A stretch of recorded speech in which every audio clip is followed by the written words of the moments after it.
budget bill. I did want to make a couple of opening comments. First of all, hopefully you have in front of you three main documents that we'll be covering. One is this one-page standing committee report, which will be logged into the journal. The second is the goldenrod, or as I printed mine out, it's in white, but it should be the goldenrod, and we will try to get the larger print printed out soon. And then you should have, I believe, a tabloid of the summary sheet of the Senate amendments.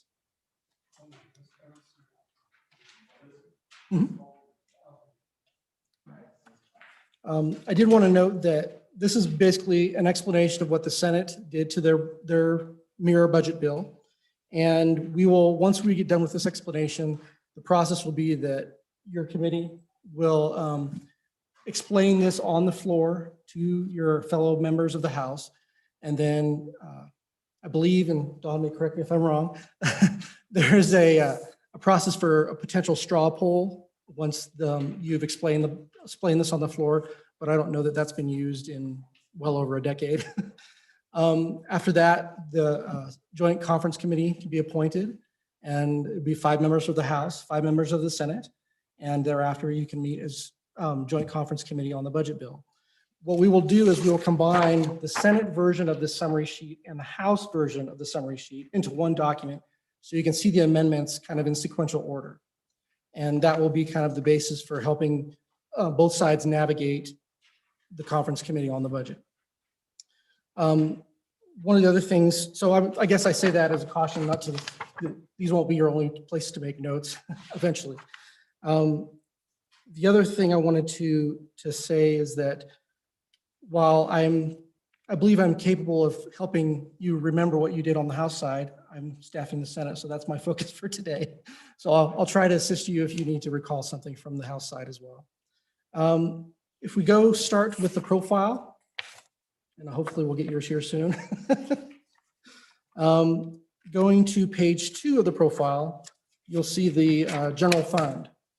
And I'll take you to line 31 of the general fund. And that kind of shows you where the JAC Rex status was on the budget bill, the House status, and the Senate status. And you'll notice on the House and Senate, they're about $18 million apart in terms of their position for the general fund. This shows that the House expended or recommends expending greater general fund. And then and I believe it's about $17 million. And then the Senate actually reduced their position by $1.15 million on the general fund. I believe the lion's share of that, of the House difference is appropriations to higher education for the general fund.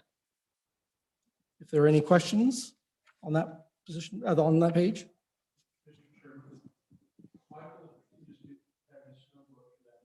Oh, sorry. Mr. Chairman, Michael, this is a really tiny dollar figure question, but it might help me understand the whole thing. Page 2, line 21, House Bill 17, range management at military training area.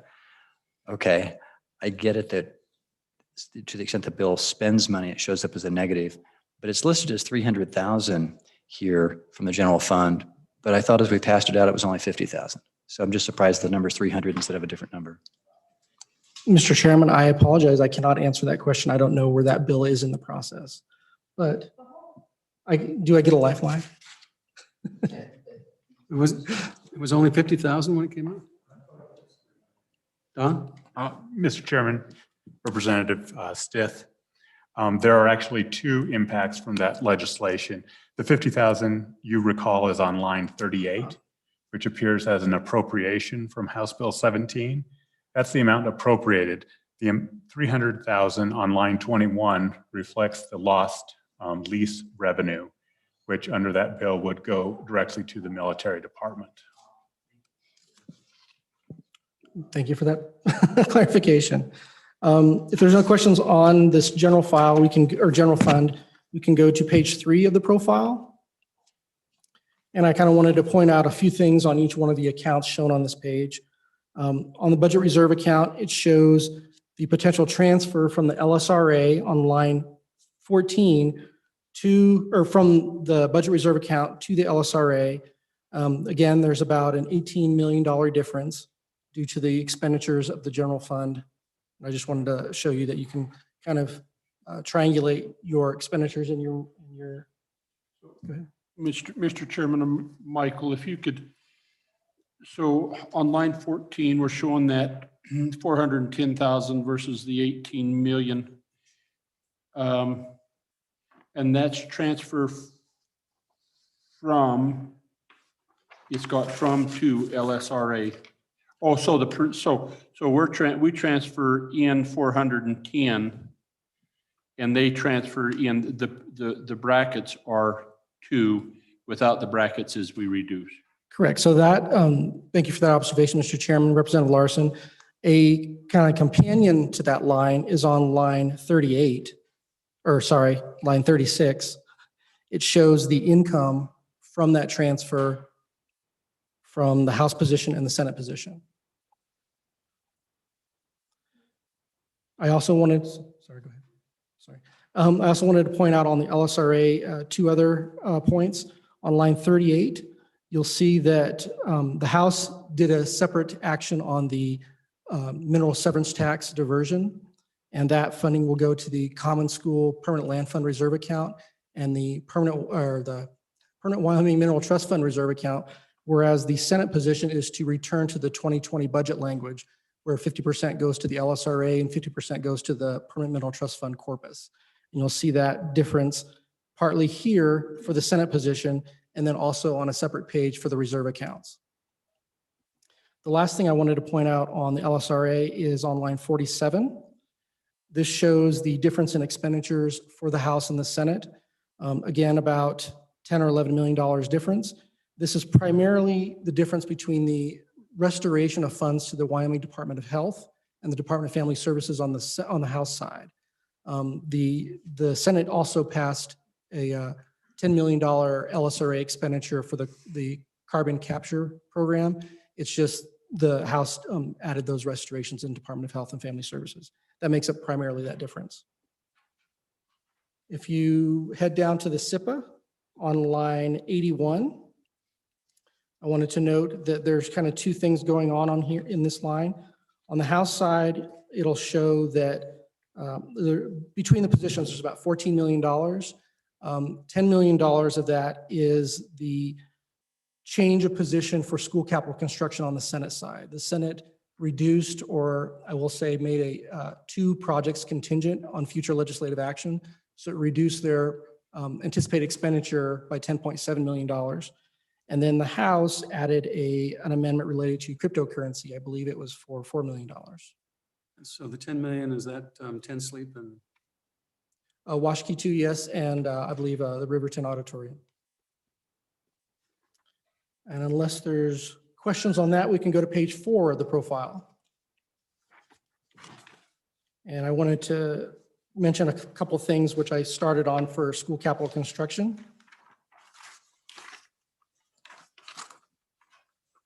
On lines 69 and 70, this kind of summarizes some of the differences of actions between the chambers. On line 69 shows the difference in needed transfer between the SIPA and the school capital construction account. Again, the Senate reduced their position by $10.7 million. And then the House added $30.5 million from the state penitentiary capital construction account. And then on line 77, it shows the different positions in terms of anticipated appropriations. It shows that the Senate has about $10.7 million of less appropriation expected. Mr. Chairman, Michael, you're going to have to go through that last portion for me again. So I want to make sure they're on, let's go up. Okay, I think I'm reading it fine. I'm seeing the transfer of SIPA, the 19.6, and they only used 8.9, and then we take the permanent penitentiary. You were just going a little faster than my eyes could go. I apologize. So sorry, Mr. Chairman. And Representative Larson, the last thing I wanted to note is on page 5 of the profile, lines 15 and 37. And this is where you'll find the House position on the different distribution of the 1% severance tax account. It'll show half of it going to the Permanent Wyoming Mineral Trust Fund Reserve account, and then half going to the Common School Permanent Land Fund Reserve account. What line is that? Say again? What line? 15. Sorry, 15 and 37.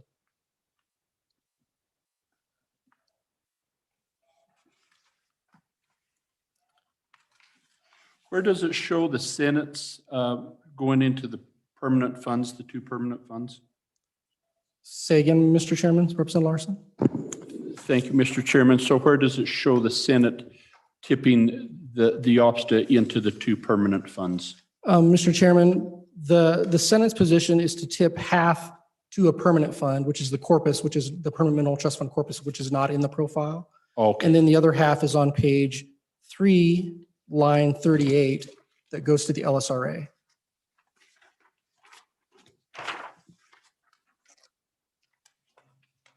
Line was that? is on Line 38. 38. Mr. Chairman? Um, So half of it is not shown from the Senate position because it goes into the corpus. So our position, so we took half and put it in LSRA, theirs went into the PMTF. Mr. Chairman, Which the is House not- position is actually to put all of it into the 2 reserve accounts. No, I mean, excuse me, Mr. Chairman, going back to a year ago. Correct. When we had agreed it was to go to the PMTF corpus, and then our half, we said, went to the LISR, which is the position they held up to date as reflected on line 38.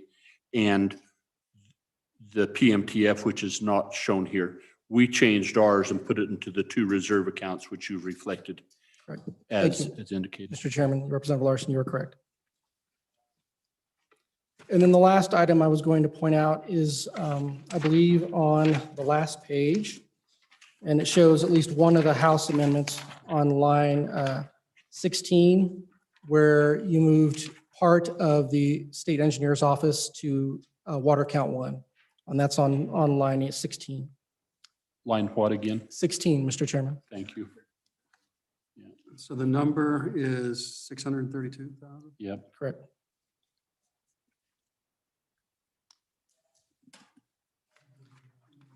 And generally, that's kind of the overview. Hopefully, there are other questions I might be able to answer.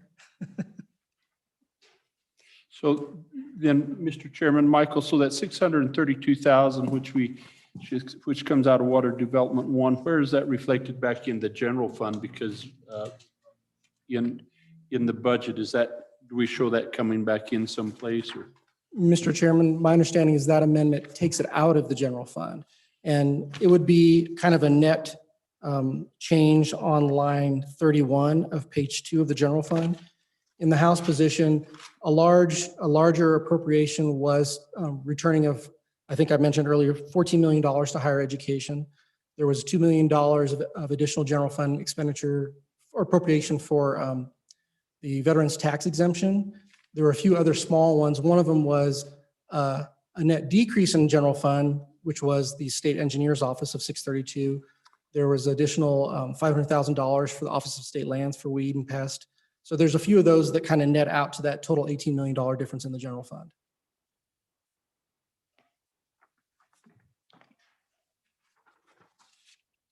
Does that help, Representative Larson, Mr. Chairman? Tell me those line numbers on page 2, please. On line 31, what is encapsulated in that 428,371? That all encompass the 18 million. Correct, Mr. Chairman. Okay, okay. It's not itemized. Right. Thank you. Thanks.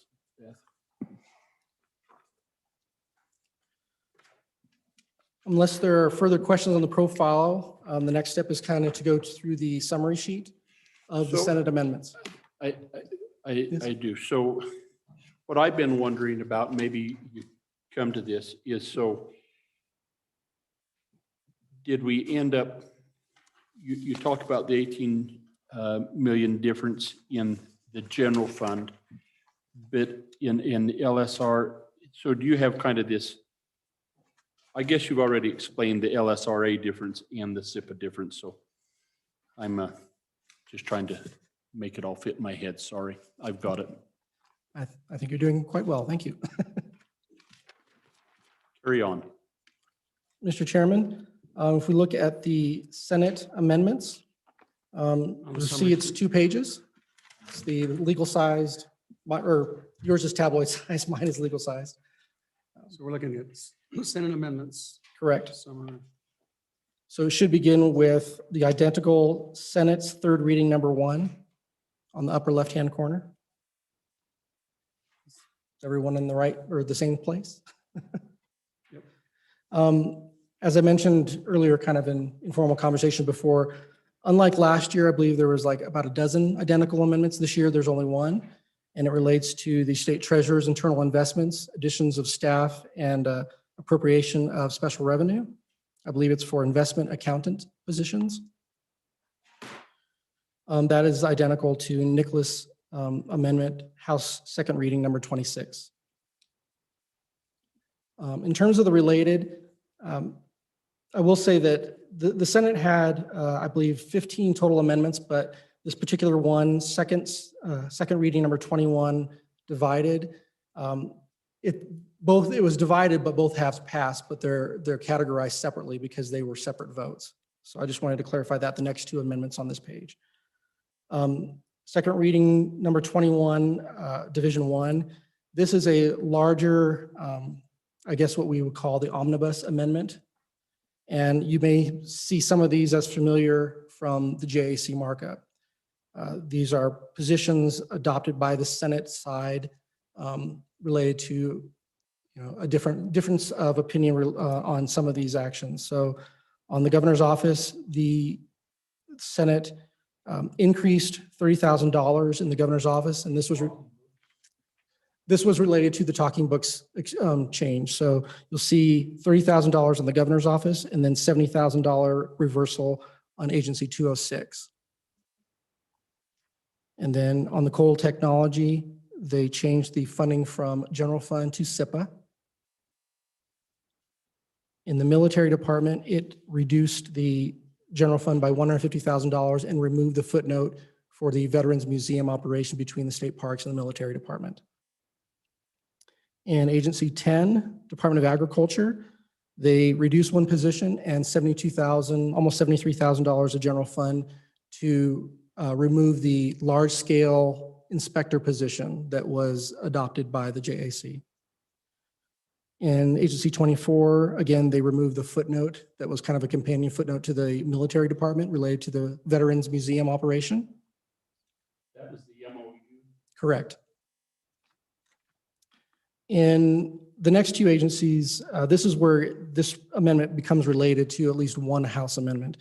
In the first, the Senate reversed the position reduction and the funding swap of general fund and school foundation program funds for the administration division of the Community College Commission. They also added $10 million of general fund to the state aid line of community colleges. And as an offset, they reduced $10 million of the block grant for UW and specified that that reduction, after the governor's reductions, do not impact 4 colleges: the College of Law, the College of Education, the College of Engineering and Applied Sciences, and the College of Agriculture. Remind me what the $2,000. Mr. Chairman, Representative Larson, that is a net difference between the position reduction of $106,000 and then the swap of $108,000 back to general fund. Correct, Mr. Chairman? I believe we touched on the connection between the governor's office and the Talking Books program for Agency 206. On the budget balancers, this is where I discussed this school capital construction, where in section 300, they reduced the SIPA transfer to school capital construction account. But in section 313, they amended the language to, in a sense, stall 2 projects so that they do not move forward without legislative authorization in the future. And I believe we discussed those, Washakie 2 and I believe Riverton, correct? On the last line, sorry, go ahead. Michael, so on the section 300, they're taking that was S13 SIPA, they're putting that they're putting that back in SIPA. Correct, Mr. Chairman. And then in the school capital construction, they're putting the same amount back in the school capital construction account, Mr. Chairman, it reduces the appropriation to that account. reduces the Or appropriation. I should say, rather, it makes it contingent on future legislative action.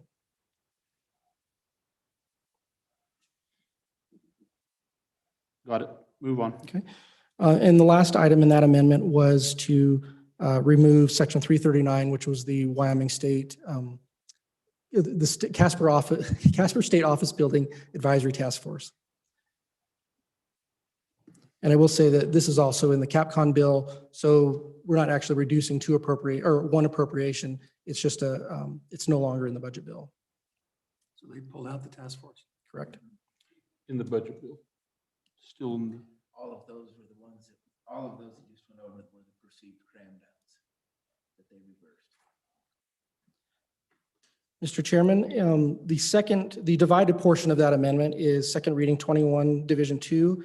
They divided out the mineral severance tax diversion, or the OPSTA account. And again, they removed the section from the bill so that it goes back to the 2020 budget language, which deposits 50% of the funding into the Permanent Wyoming Mineral Trust Fund and the 50% to the Permanent Mineral Trust Fund corpus.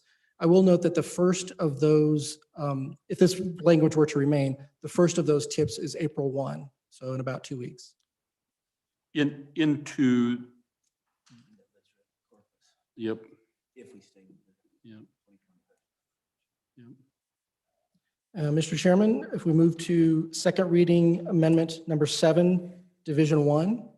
This amendment was divided. Division 2 did not pass, but Division 1 is similar to the Burkhart second reading number 7, where the Senate adopted the position to keep the geological survey studies, but did not offer the funding or position that the House amendment does. 130. Correct, Mr. Chairman.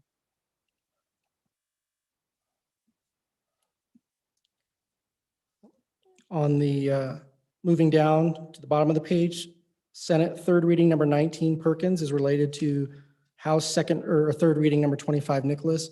This is the technical correction amendment, and it would have been identical had we not made a mistake in one of our previous amendments where we needed to put in a dollar sign for agency 67, but it alleviates the non-underlined 2 in workforce services, the apostrophe grammar issue, and then the major maintenance piece in section 308.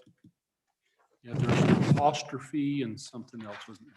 Correct, Mr. Chairman. There was a wrong position on an apostrophe for the Office of State Lands and Investments. Mr. Chairman, on the second page, third reading number 16 for Perkins relates to the Nicholas third reading number 23.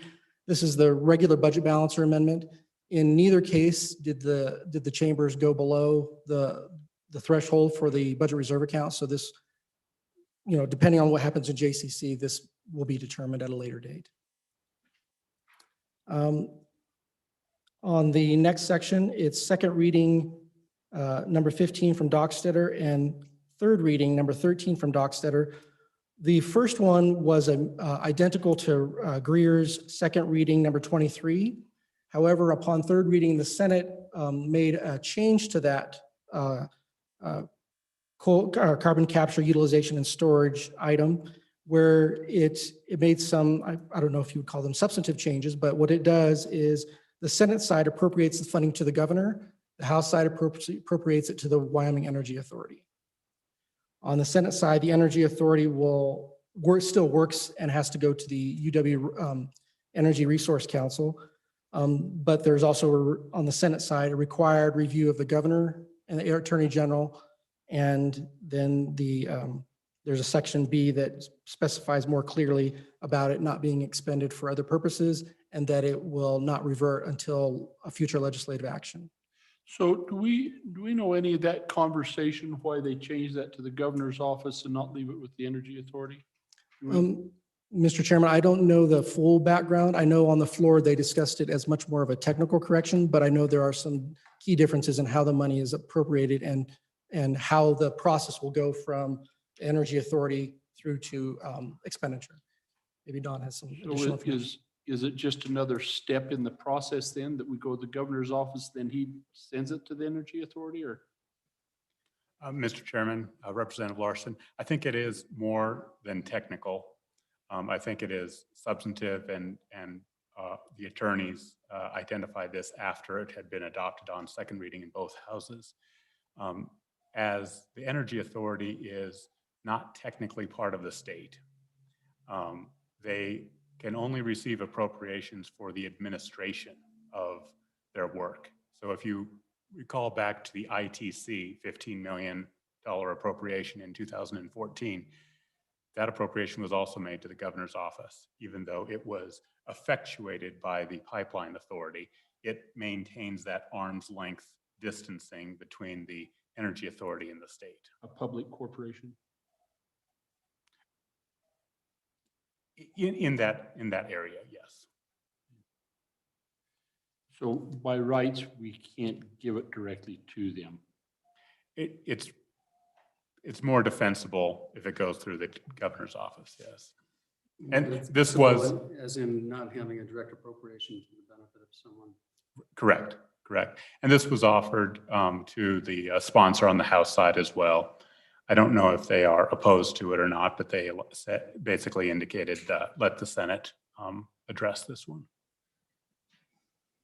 Well, and yeah, I think there are legal arguments that go both ways on it. My guess is Representative Greer has a different opinion. Mr. Chairman, are we ready to go to the unrelated? Yep. Mr. Chairman, on the unrelated, the first one is Senate third reading number 5, Steinmetz. This is an additional footnote to the State Parks and Cultural Resources Department. It provides a limitation on approving grant funds to specific news services, but exempts how should I say this? It exempts publication of public notices and for public broadcasting entities. Mr. Chairman, the next two lines are related. Senate second reading number 1 division 1, and Senate third reading number 8. The substantive portion is in the second reading amendment where they took $6.5 million from the UW block grant and added it to the Department of Health to restore the comprehensive waivers step 2 reductions. And that's why there's an additional $6.5 million of federal fund as well. So the total that they pulled from the UW block grant is 16. Correct. 549. Mhm. And I will say that the second portion of that, the third reading number 8, was a more or less a technical correction to get to the legislator's intent to make that a one-time appropriation rather than an ongoing, or to ask them to put it in their standard budget. In 485, Correct, Mr. Chairman. Unit 485, I believe. The next one down, Senate third reading number 7, Landon. This restores the step 3 reduction to the Wyoming Home Services Program in the Aging Division of Wyoming Department of Health. They did use SIPA funding and not general fund. I don't know if there's any other questions on that one. LSRA. Correct. And Did I so misspeak? we funded that in a separate process. Say again? So how much did we fund the Wyoming Home Service? I believe it's the Larson, second reading 5. number 35, restored the entire thing, Which the is entire how much? reduction. 5 points So they something. added 1.37, we added 5. I believe it was 4.2 or so because there's the governor's give back. 4.2 Correct. and 5 with the second half of the second. Correct. round. But we're reading that. So you said SIPA, but it comes out of LISHRA in the Senate side, and we restored step 2 and step 3 out of LISHRA in the Correct, Larson Mr. Chairman. unit. The next one is Senate second reading number 18, Hicks. I believe this was offered on the House side, but I don't believe it passed. It is $325,000 to cover appraisal and other expenses related to land transfers adjacent to the Grand Teton National Park, as well as the Medicine Bow National Forest.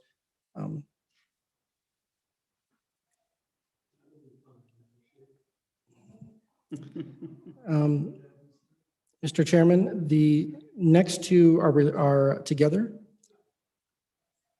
The Senate second reading number 19, Ellis, added an advisory task force to the bill.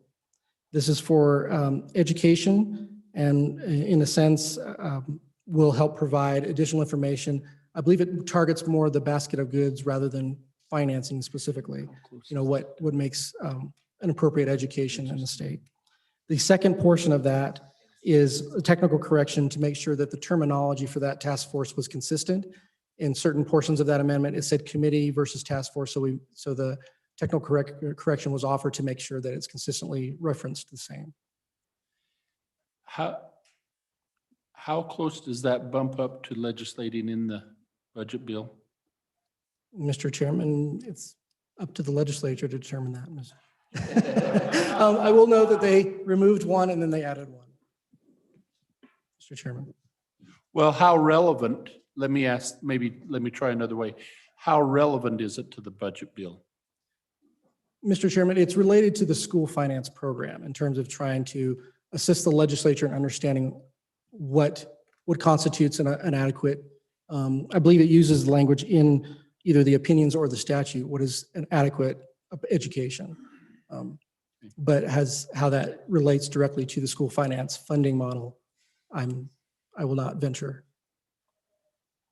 Well, and Mr. Chairman, I really only ask that. I'm not saying that I'm really opposed to it, but I think that over the years that I've been on this committee, from time to time, our staff has kind of give us some direction when we think that it's maybe running off the road and getting into the weeds. And that's kind of, if it's solidly on the road, then fine.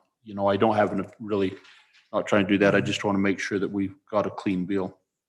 Mr. Chairman, the only other item I would offer is that one task force was related to a capital construction project, and that typically in the last 5 years or so has been carried in a separate bill. This obviously is an advisory task force, but it relates to school funding, so there are slightly different contexts, I guess. Mr. Chairman, I'll say that when drafting that amendment, the requester was advised that it might not be Correct. necessarily within the purview, and it was provided with the normal literature you're given. Beth, I can't hear you. I'm sorry, I speak softly. That a I would girl. say that the requester was advised of the comments and kind of point you're giving to, and was given the same literature you're normally given in that instance. Thank you. And Mr. Chairman, the last amendment is third reading number 18, Perkins. And this is what was called the CARES Act funding balancer.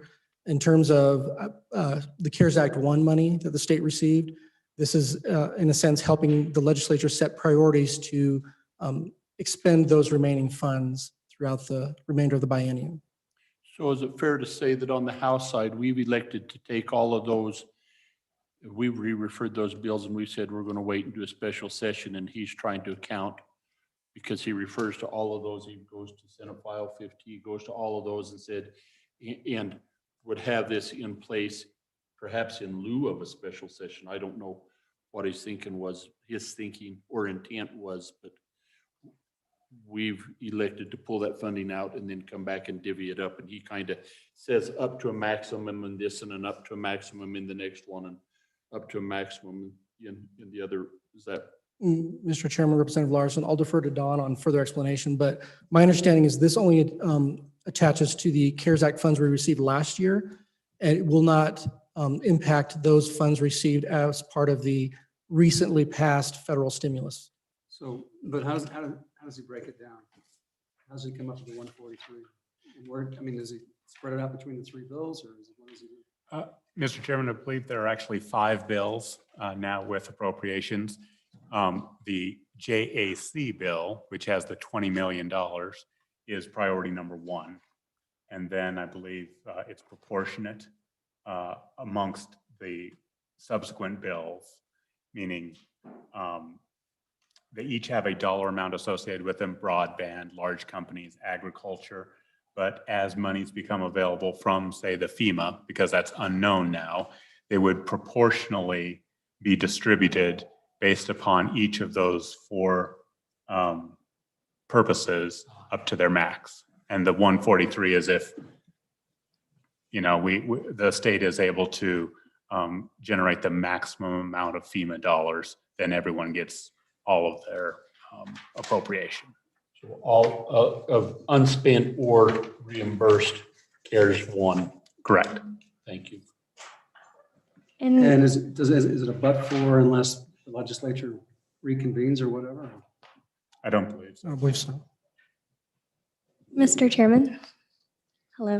It's also, if you want the exact language, it shows you the breakdown by the funds and where they're taking it from here on page 17 of the Senate file adopted amendments.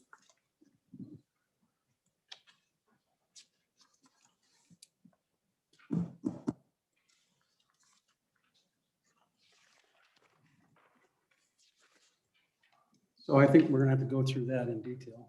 Or is there a breakdown of it or an explanation of it in more detail? As Elizabeth indicated, each of the projects, and these are the bills that were What page is identified. that on? 17. Yeah, Starts page on 17. Do we know what Senate File 118 is? Is that? I can look it up. But you have- Yeah, so Senate File That's- 118 is the JAC bill, and that first 20 That's the million. governor's rep. Yes, that's 20 the governor's million rec. reverts. And then House Bill 10 is the large business relief. Right, Correct. Senate File 50 is the ag. is the ag bill. House Bill 197, I believe, is broadband. And Senate File 58 is just administrative expenses for a task force, I believe.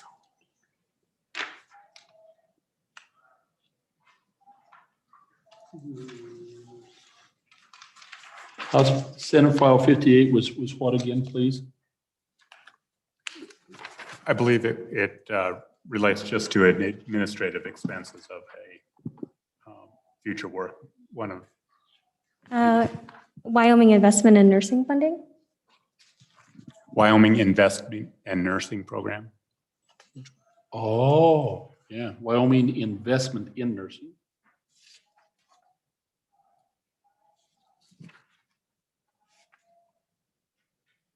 Dave, are you here to provide? Be educated, Mr. Chairman. My question was, are you gonna take up 244 now? And also, I received some amendments from the treasurer's office. Do you want me to forward those? What was 197? Yeah, it went forward. Broadband. Broadband, yes. I only saw one. Did we get more? I just got 2 or 3 more. Okay. Yeah, just, we probably won't take it up right now.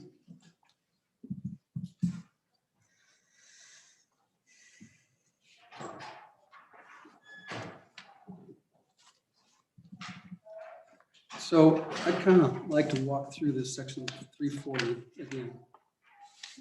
So can we just do that in more detail? And because what I have to figure out is what, if we change it, or if we adopt it, where does that leave us? How does it deal with, say, the different dollars that are out there? But it prioritizes it, so. So all of these dollars are prior money, and it addresses all 3 buckets. Bucket number 1 is money that was never allocated, and there's about 20 million. It's $19.6 million. The governor never allocated those CARES Act funds. That's what, in my mind, is bucket 1. Bucket 2 is a small amount of funds that were allocated, were potentially even authorized for a particular project, but may not be fully spent. That is a couple of broadband projects, potentially some money. So that's Romanet 2. Yeah, that's Romanet. So what we need is to have a breakdown of what every one of those are. And I think you've asked for that from the governor's office. That probably will not be known even in the next several weeks, if not months. These are grants that have been offered to communities, for example, community of Matitsi. Don't know whether they're going to spend all of it or not. So it's still encumbered in the state's accounting system, and it was lawfully provided to these municipalities, hospitals, broadband service providers, but may not be spent by them.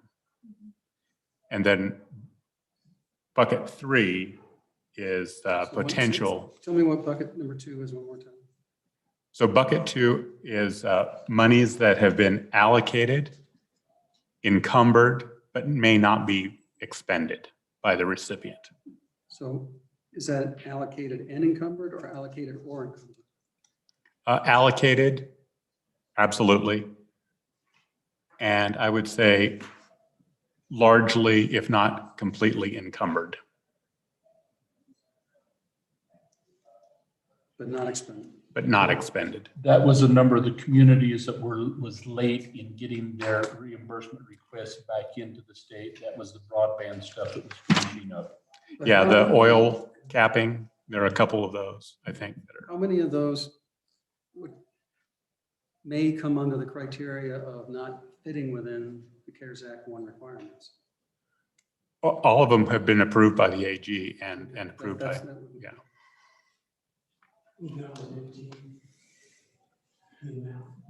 It's an unknown amount. I've heard it might be, or I don't know. In my mind, it's single digit millions. So if it's not enough, then they'll have to allocate, first come, first serve or something. If it's too much, then what happens? Then it rolls into the next pot? It's already been allocated and in fact, largely encumbered. But you're saying that's probably in the single digits, so 8 or 9 million, say. Right. And so, for example, if that broadband funds are not spent, they would be returned and they could be spent on ag business or large companies or something. So we're talking about the revenue side of the equation before we're talking about the Romanets 1 through 5 are the expenditure side of the equation. So if the full 18 is not spent for Romanet 2, that's allocated and encumbered, it would be available for Romanet 3, theoretically. Yes, It just pours down. yes. Yeah, I think what he's saying in there is, as I read it, like in 1, that's up to an amount. It's not required that they spend 20 million before it goes someplace else. They could reappropriate those unspent. They could appropriate those unspent funds up to 11 million and take the other 9 and move it down to large business relief or ag if that's what they chose to use. It's just a cap that they're putting in there and the source of funds. That is correct. And I would even take it a step further. Romanet 1, even though it says 20 million, that's not what the governor asked for. He asked for like 15.6. Yeah. So it's being very generous. Agreed. So the next one is the large business relief. So the next one on the expenditure House Bill side 10. is the large business relief. But in terms of the buckets on the revenue side, we talked about bucket number 1, which was the unallocated money. Bucket number 2 is the likely to be reverted money. And then bucket number 4, which is by far the biggest, is the FEMA money. Those are the 3 buckets that will fund Romanets 1 through 5. And the, and the large business fund, I think that benefited the 3 or 4 companies, basically. I don't know the number.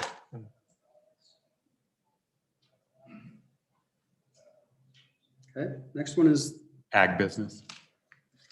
and this is a bill we have in front of us now. Correct. It has passed the Senate and now it is in the House. We So pulled the this, money out. so if we don't pass this out, then it doesn't get funded, right? Correct. And it's, as it notes there in Romanet 4, as enacted into law. So if it is not enacted into law, it does not become a priority in this section. We pulled the money out. And for the large business relief, we did as And for well. large business.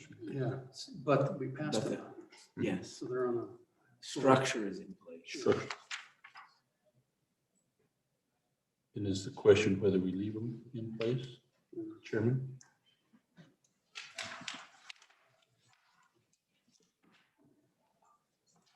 so if we leave the structure in place, but we pulled out the money, this reallocates the money.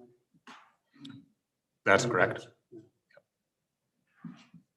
So in that sense, it kind of defeats the purpose of what we did. It does. I think the concern there was each of these bills had evolved as they went through the Senate and the House, and they had 4 or 5 different language.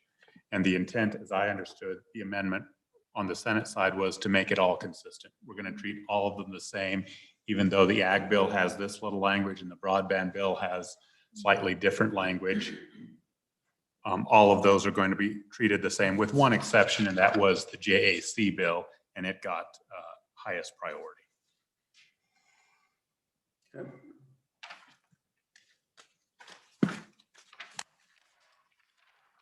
And then the one on Romanet 5 is which one again? Broadband.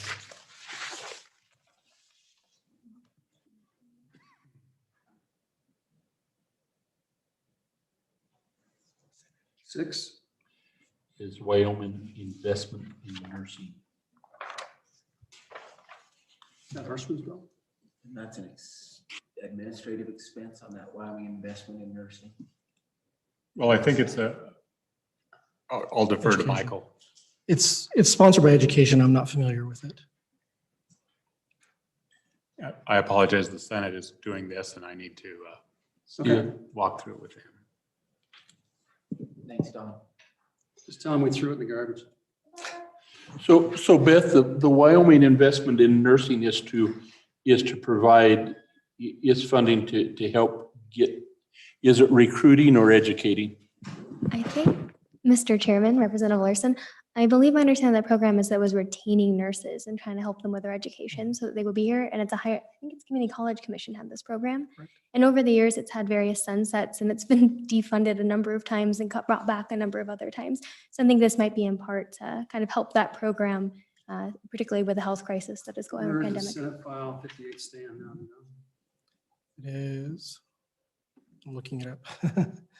It is received for the House for introduction Mhm. as of So today. this will be re-referred to us on Mhm. appropriations.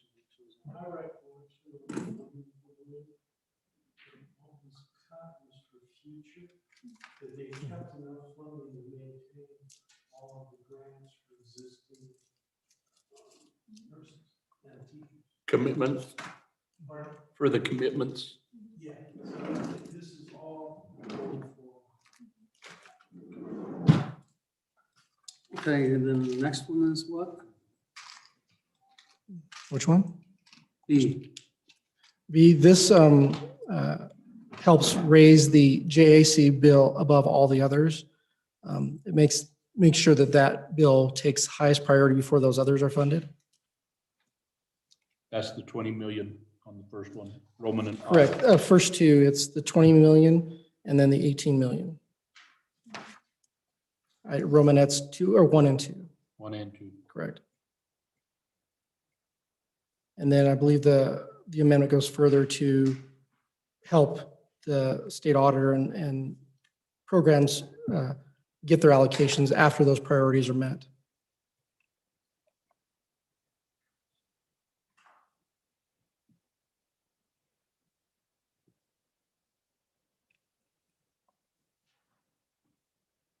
Okay.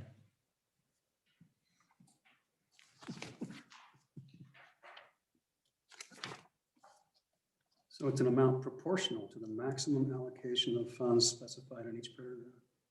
So it's a proportionate allocation across the remaining. Correct. Up to those amounts. And I believe this is just, I mean, it's setting it into, for lack of a better word, the word Don used was those 5 or 6 buckets, Romanets 1 through 6. And then as those money comes in, they can prioritize and allocate it to those. And then the state auditor will go through and help the program certify that they don't have any outstanding expenditures, outstanding obligations before they go to the next item on the list.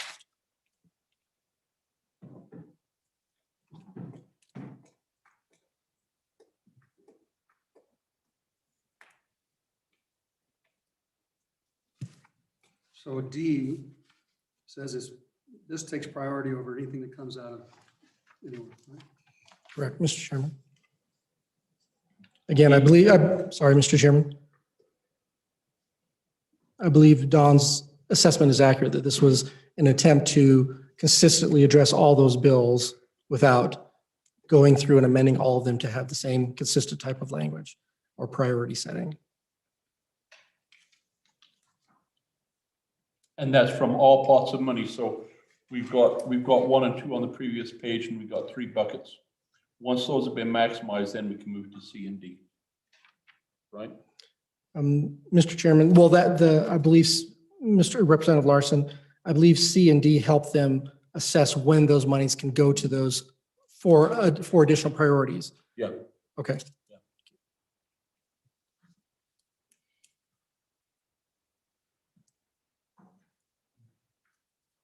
Well, I'm not a big fan of that, of this. Because there would have been 5 other bills had they known or been, because some people didn't bring their bills because we asked them to. Oh, yeah, sure So will. it's an artificial priority. Okay. I don't think they thought of it that way. They Well, it appears to me that it's an effort to, in the event we didn't have a special session, isn't it? And it does get these monies headed back out the door quicker because we have to have them spent by the end of this year.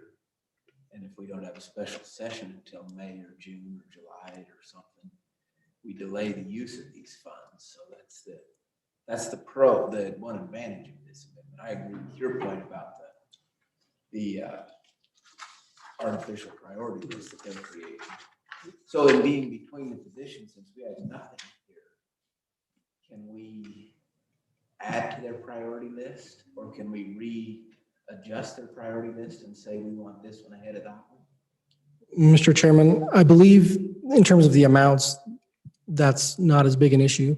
It's the language that would be, I guess, more how the attorneys sorry, Mr. Chairman, advise you on what is between the positions. I believe this sets of priorities. If you start bringing in new ones that were never contemplated, that might be an issue. I don't know.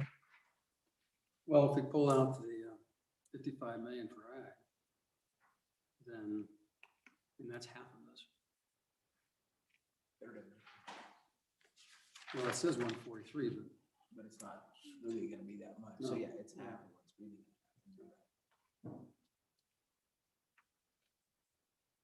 interesting. So then we have to figure out some way to put 55 million to some other expenditures in. If we go with it, if we want to pull that one out. Well, what we want to do is either we go with our position, which is we're going to have a special session and have this debated, or we're going to go with the Perkins Amendment at the end that says these 4 are the winners. So we'll have to Trouble discuss with it. the ag program is when we saw that bill, it was so written so in such a screwy way that I don't know if we're ever getting this money spent. Well, and it was just a direct distribution. Yeah. Producer told me you lost money It was last year, stupid. and there's no way to check and balance it to see if it was because of COVID. So, Mr. Chairman, so on that, we know that we have around 20 million of CARES reversions, and then we get into that 18, but then we get down into Roman at 3, 4, and 5, and we start looking at the FEMA dollars. We were thinking that was 115, is that right? It ranged from 60 to 150, but we don't even know if that's accurate. That's just what that Haggerty folks represented to us. And what they had told us more recently is we won't know that until Later in the year. September, October. Yeah. at the earliest. And, but those funds are really what, That'll fill up the last buckets. well, 3, 4, 5, and 6, right? So am I seeing that right?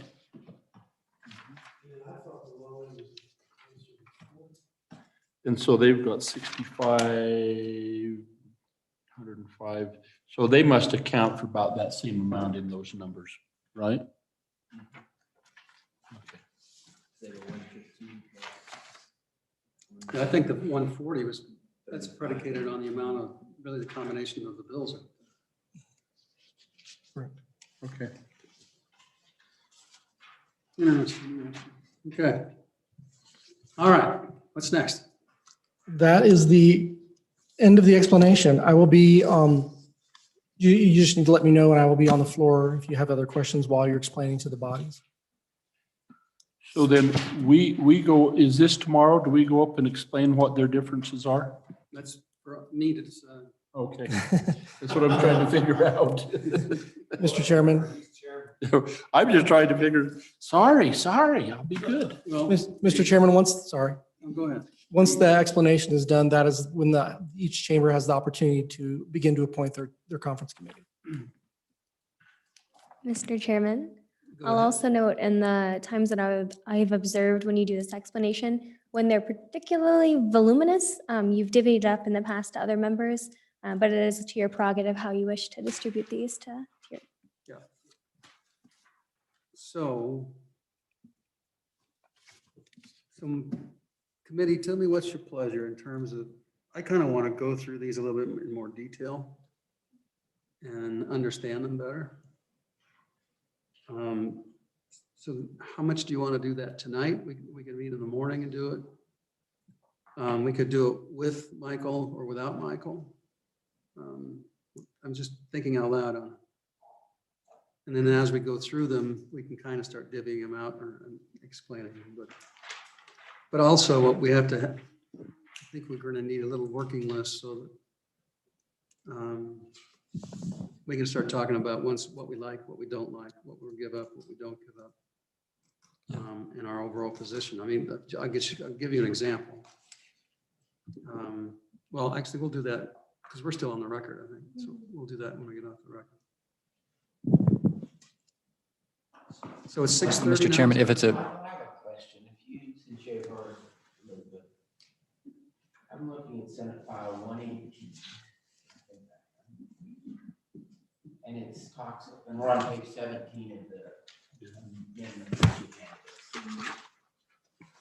So when we discuss the JAC bill, Senate File 118, section 4B and section 4C. I go to section 4, this, at least the corrected copy that I'm finding, I don't see a B and a C. and Mr. Chairman, I believe they have a committee of the whole amendment that incorporates those sections that makes it very difficult to read. So if you look at the, They don't have the gross copy posted yet. Which shows that. Maybe it hasn't made it. What's its status? I don't see it, Mr. Chairman. Yeah. Oh, yeah, never mind. It's still general file. And it's Senate has it. Correct. That's why the gross copies on it. Mr. Chairman, as far as schedule goes, if we meet tomorrow morning, that's kind of gives us overnight to think about it. Mr. Chairman, the other thing is on adjournment tomorrow, we have CASCON and Senate Appropriations. So on that, the question is how much do we want to be there and be part of that? Not like it's. I think, Mr. Chairman, I think it's fair to have, they're surely going to say, what were you guys thinking? And we can. Well, we know exactly what they're going to say. Yeah. And we kind of know what they're going to do with the bill. I have my gaming bill there, so I can be there to listen. Okay, anything else for Michael or Elizabeth? No, thank you. Okay, and Ryan, are you still out there? I am Chairman Nicholas. Okay, would you, we will close the meeting.